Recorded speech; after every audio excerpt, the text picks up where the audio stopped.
बच्चों,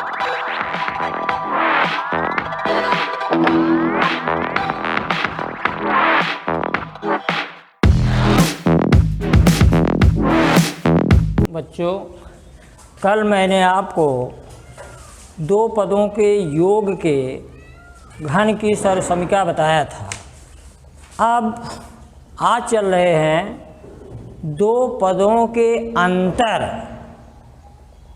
के घन की सरसमीका, मतलब a माइनस बी का होल क्यूब, क्यूब का मतलब घन।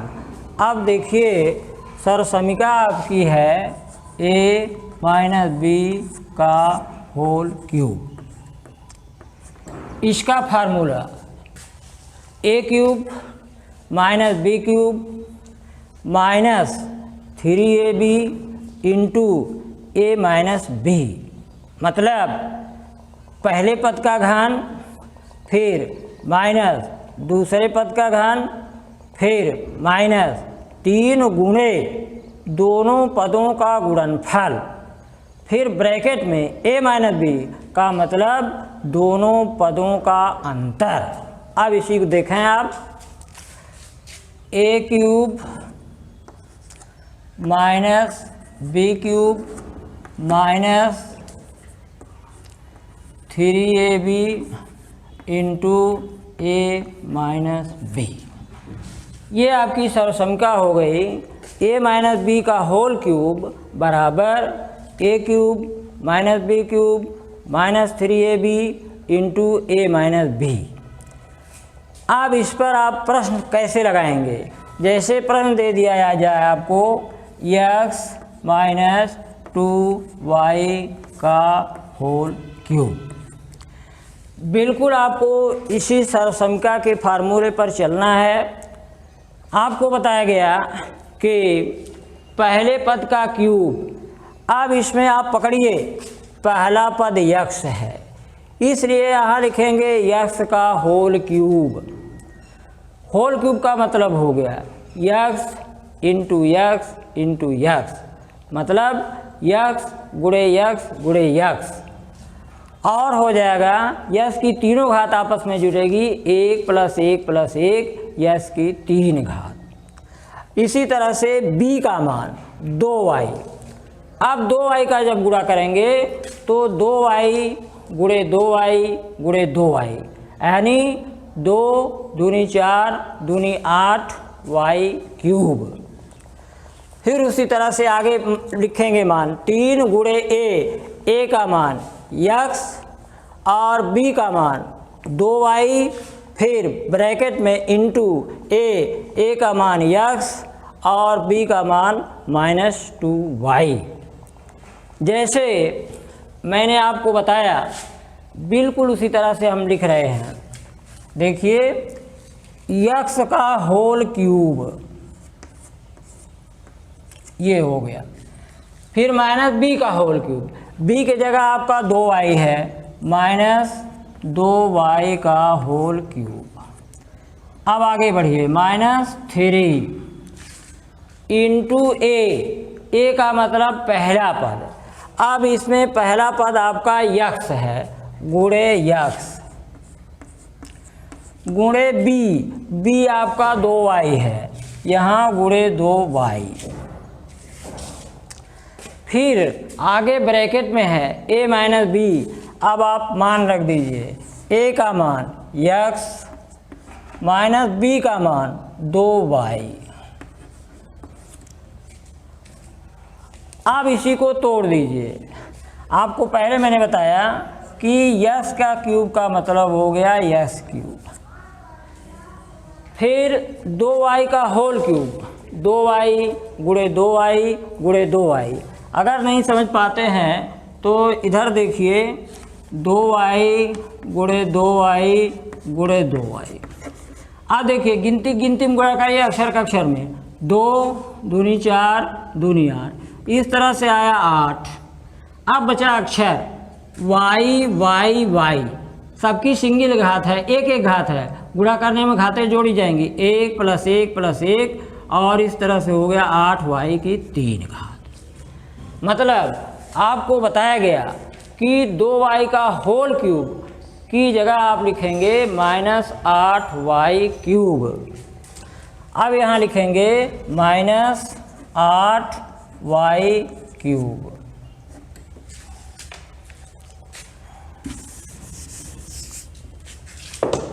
इसके आगे देखिए, अब आपका है 3 गुणे x गुणे 2y, 3 गुणे 2, 3 दूनी 6 और यस का y में गुणा यक्स वाई, इस तरह से आया -6xy। अब ये हो गया -6, 3 दूनी 6 यक्स वाई गुणे यक्स -2y। अभी आपको इन दोनों को छूना नहीं है, अब इन दोनों का फिर आपको गुणा करना पड़ेगा। आप फिर गुणा करिए, yes cube -8y cube minus, देखिए यहाँ 6 है अंक, यहाँ कोई अंक नहीं है, इसलिए यहाँ लिख देंगे 6। अब इसके बाद यस का गुणा यक्स में करेंगे, यक्स स्क्वायर और बच गया वाई, तो यक्स स्क्वायर वाई। अब आगे चलिए, ऋण 6xy का गुणा -2y में, तो ये हो गया माइनस माइनस प्लस और 6 दूनी 12 प्लस 12। इसके बाद यक्स यहाँ नहीं है, यक्स वाई स्क्वायर। अब देखिए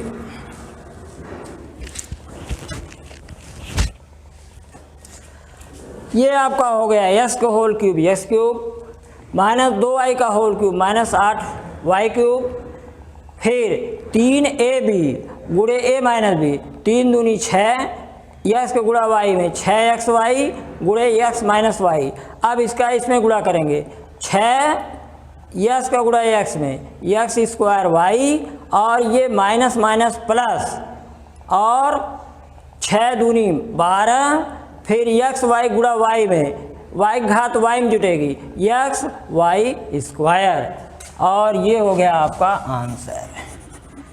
इस तरह से इस सर्व समीकरण पर ऐसे जितने प्रश्न मिलेंगे उसको आप हल कर सकते हैं।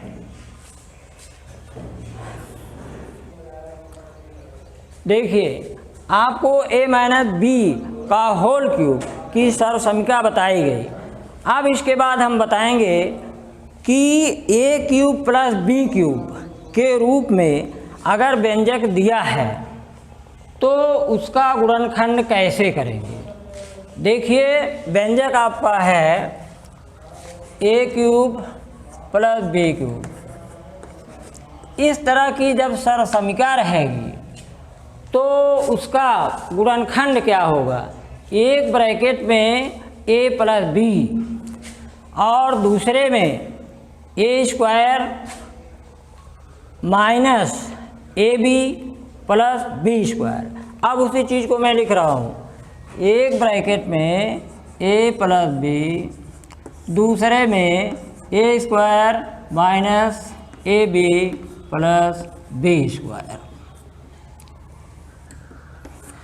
अब देखिए इस सर्व समीकरण का गुणनखंड क्या, एक कोष्टक में a प्लस बी माने दोनों पद प्लस के साथ, दूसरे कोष्टक में पहले पद का वर्ग माइनस पहला पद गुणे दूसरा पद, फिर प्लस दूसरे पद का स्क्वायर। अब इस सर्व समीकरण पर हम आपको एक एग्जाम्पल दे रहे हैं। जैसे कहा जाए आपसे यक्स क्यूब प्लस 216, इसका आप गुणनखंड करिए। तो इसको लगाने के लिए सर्वप्रथम हम क्या करेंगे, पहले इसको सर्व समीकरण के रूप में बदलेंगे। वहाँ आप देख रहे हैं कि सर्व समीकरण में है a क्यूब। अब आपका जो प्रश्न है उसमें है यक्स क्यूब, ये बिल्कुल उसी तरह का है, इसको लिख देंगे यस का होल क्यूब प्लस 216 है, दूसरा पद आपका 216 है, इसको बी क्यूब के रूप में बदलना है। इसका मतलब कि सबसे पहले आपको इसका घनमूल निकालना होगा, और घनमूल निकालने की प्रक्रिया क्या है?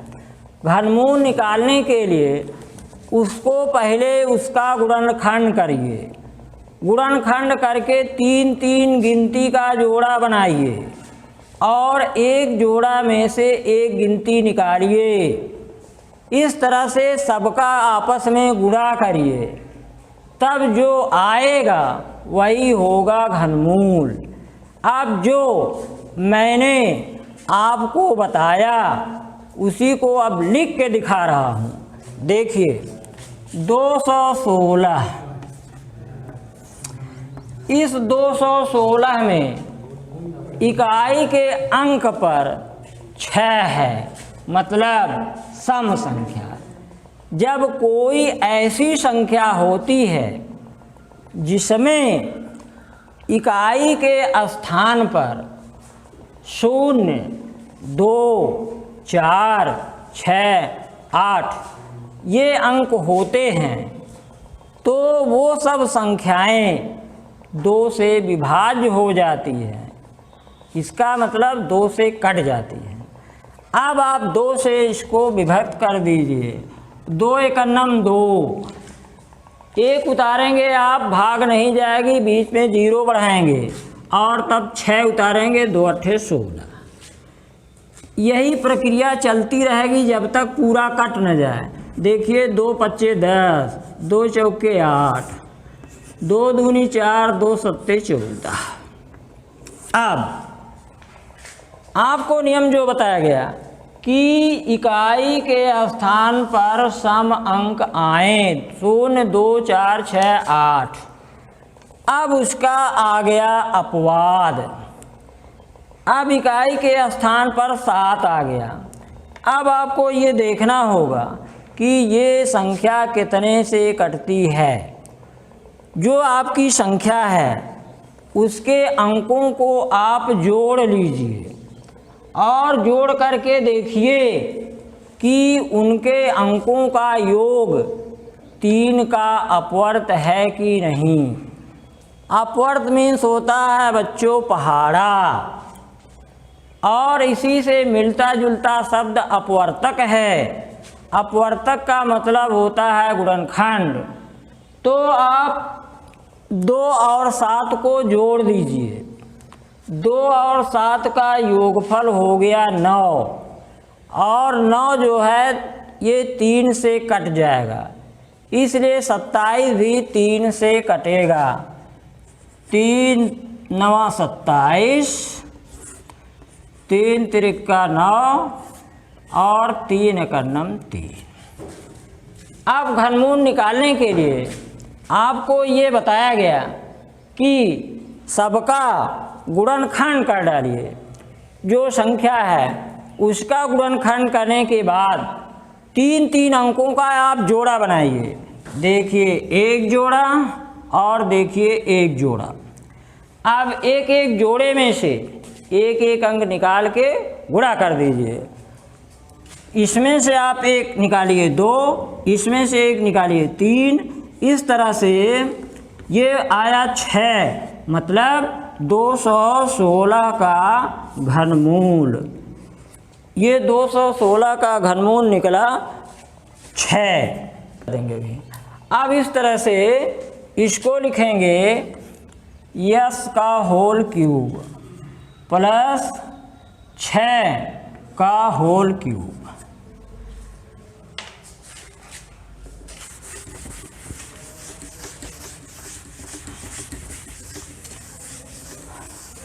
अब आप बिल्कुल अपनी सर्वसंख्या पर चलिए। जो सर्वसंख्या आपको बताई गई बराबर एक कोष्टक में a प्लस बी, a की जगह आपका x है और b के जगह आपका 6 है, ये हुआ x प्लस 6। अब ए प्लस बी, ये हुआ ए प्लस बी। अब दूसरा कोष्टक पकड़िए आप, है ए स्क्वायर। ए स्क्वायर का मतलब पहले पद का स्क्वायर। अब पहला पद आपका यक्स है, यक्स का स्क्वायर यक्स स्क्वायर माइनस दोनों पदों का गुणनफल। यक्स का गुणा आप 6 में करेंगे, आएगा 6x और माइनस आगे लगा है, यहाँ लिख दीजिए -6x। फिर है प्लस दूसरे पद का स्क्वायर, दूसरा पद 6 है, अब 6 का स्क्वायर यहाँ लिखिए 36। ये 36 कैसे आया? जो 6 का स्क्वायर आपको बताया गया, ये 6 गुणे 6 हुआ 36। इस तरह से ये आपका आंसर हो गया। मतलब x क्यूब प्लस 216 का जब आप गुणनखंड करेंगे तो एक ब्रैकेट में आएगा x प्लस 6, दूसरे में x का स्क्वायर माइनस दोनों का गुणनफल प्लस दूसरे का स्क्वायर 6 का स्क्वायर 36।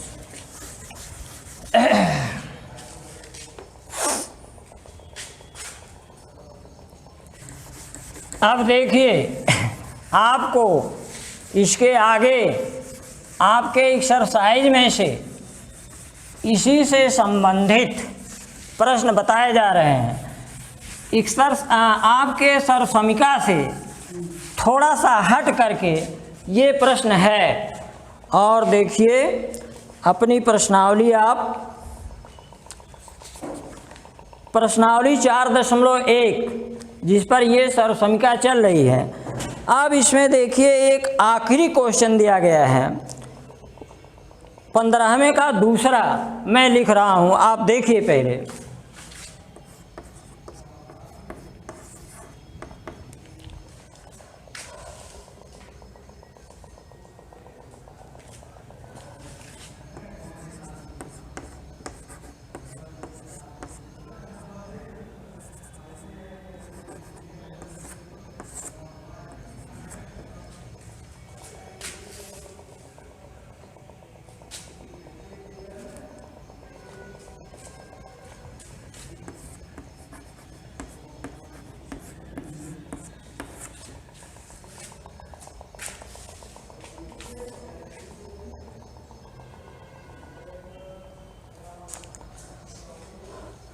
आप देखिए इसी का आपको मान बताना है। इसका मान बताने के लिए आप क्या करेंगे? अगर देखिए इसमें इसकी 3 घात दी गई है, मतलब इसको आप लिख सकते हैं m प्लस n/7, फिर दूसरे कोष्टक में m प्लस n/7, फिर तीसरे कोष्टक में m प्लस n/7। ऐसा करने से आपको फ़ायदा क्या मिलेगा कि जो एक कोष्टक की का पद होगा m प्लस n/7, इसका आप इसमें गुणा कर देंगे। जो आपको पीछे सरसमिका बताई गई कि a प्लस बी गुणे a माइनस बी से a square minus B square. तो जब m प्लस n/7 का गुणा आप करेंगे m माइनस n/7 में, तो हो जाएगा m square minus n square बटे 49। और इसका 2 खंड बच जाएगा और उसको आप 2 खंड लिख देंगे। इस तरह से आपका ये हो जाएगा m plus n/7 into m plus n/7 into m plus n/7। अब आगे लिखिए ये m माइनस n/7। अब आप इन दोनों को अपनी सरसमिका a प्लस बी गुणे a माइनस बी का प्रयोग करके इसको तोड़ दीजिए। देखिए ये आपका हो गया a प्लस बी गुणे a माइनस बी, पहले पद का स्क्वायर, जिसमें आपका पहला पद m है, m का स्क्वायर हो गया, माइनस दूसरे पद का स्क्वायर, दूसरा पद आपका n है, n का स्क्वायर बटे नीचे 7 है, 7 गुणे 7 और 7 का स्क्वायर हो जाएगा 49।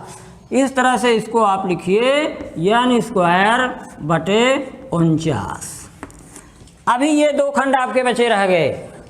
अब इन दोनों खंडों को क्या करिए, इसको लिख दीजिए m प्लस n बटे 7 का। अब देखिए डबल खंड है इसलिए इसका स्क्वायर।